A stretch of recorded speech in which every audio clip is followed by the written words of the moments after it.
A case in Rochester is still really developing today. Those two university students who were kidnapped and then rescued by the SWAT team. We still don't know exactly what happened to them, but we are learning a little more about who they are. Both of these guys played on the football team last year. Only one of them is listed on the team's roster this season.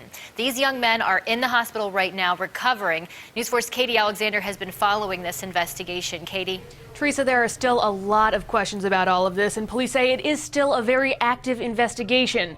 But it is clear this successful rescue of the two abducted students has the Rochester community breathing a collective sigh of relief. This could have turned out in a very different way. The president of the University of Rochester expressing his relief and gratitude last night after the Rochester SWAT team rescued two students who police say were forcibly abducted and held against their wills.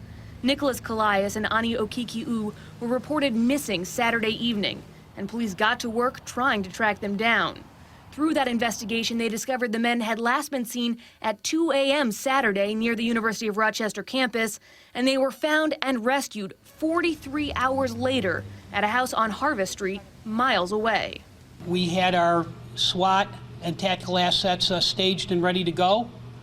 We developed a tactical plan, and after observing certain activity in that location, determination was made that we authorized the SWAT team to do an entry, and the Rochester Police Department SWAT team did enter that location and effected a hostage rescue. Police have said the students were abducted in a targeted attack, but they did not elaborate beyond that.